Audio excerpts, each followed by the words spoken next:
বলেন, আমি আমার নবীগণকে শুধু পবিত্র রাখি নাই, আমি আমার নবীগণকে শুধু কলঙ্ক মুক্ত করি নাই, আমার নবীগণকে যেইভাবে সকল ধরনের পাপ থেকে সকল ধরনের গুনাহ থেকে পবিত্র করে রেখেছি, সকল ধরনের পাপ পঙ্কিলতা থেকে যেমনভাবে আমি পরিপূর্ণভাবে মুক্ত রেখেছি, অনুরূপভাবে তাদের পরিবার পরিজনদেরকেও আমি পরিপূর্ণ কলঙ্ক মুক্ত করে দিয়েছি।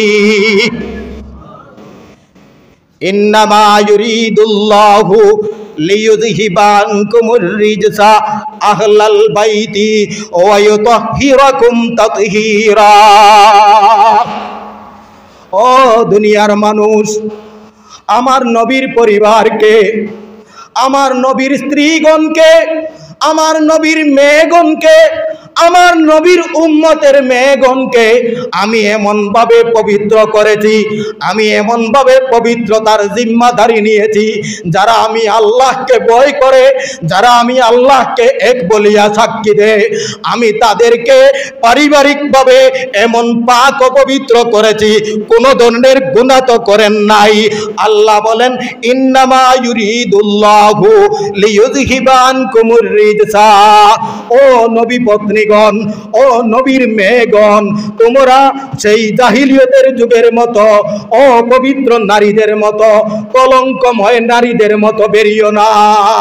আমি তোমাদেরকে বাছাই করে নিয়েছি আমার নবীর সঙ্গিনী হিসাবে, আমার নবীর সেই মেয়ে হিসাবে তোমাদেরকে বাছাই করে নিয়েছি।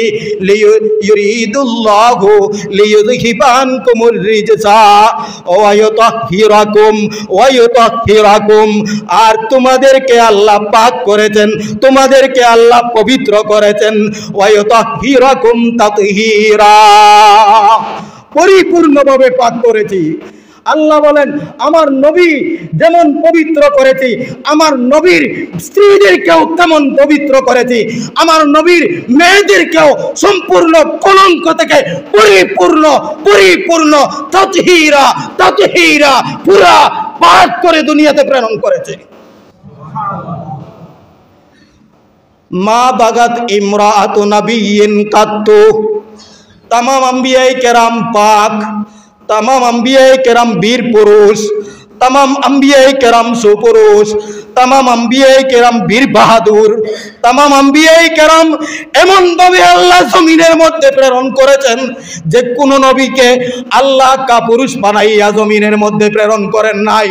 কোন নবীর স্ত্রী কোন দিনও খারাপ ধরনের কোন কাজ করা তো দূরের কথা, জিনার কাছে যাওয়া তো দূরের কথা, পরকিয়া করা তো দূরের কথা।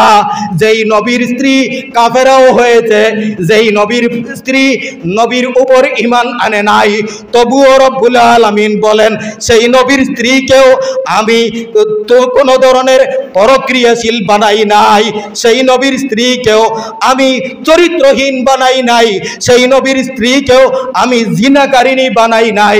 আল্লাহর নবী বলেন, মা বাগাত ইমরাআতু নাবিয়্যিন কাত্তু। কোন নবীর স্ত্রী কোনদিনও জিনার কাজে লিপ্ত হয় নাই। কেন হয় নাই? নবীর স্ত্রী যদি গুনার কাজে যায় তাহলে এর দ্বারা নবীর বাহাদুরি নষ্ট হয়ে যায়, এর দ্বারা নবীর বীরত্ব নষ্ট হয়ে যায়।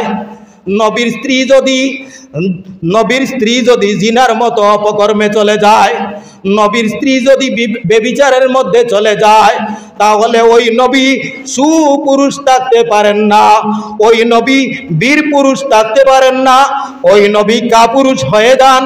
এই জন্য রব্বুল আলামিন মানবীয় সকল শক্তিতে রূপান্তরিত করে, মানবীয় সকল গুণে গুণান্বিত করে ও রব্বুল আলামিন তামাম নবীগণকে দুনিয়ার জীবনে প্রেরণ করেছেন। ও দুনিয়ার মানুষ, আল্লাহর নবী সম্পর্কে ও রব্বুল আলামিন বলেন, ও আমার নবীর উম্মতেরা শুনে রাখো, লাকাদ কানা লাকুম ফি রাসূলিল্লাহ, লাকাদ কানা লাকুম ফি রাসূলিল্লাহি উসওয়াতুন হাসানাতুন লিমান কানা ইয়ারজুল্লাহা ওয়াল ইয়াউমাল আখিরা ওয়া যাকারাল্লাহা কাসীরা।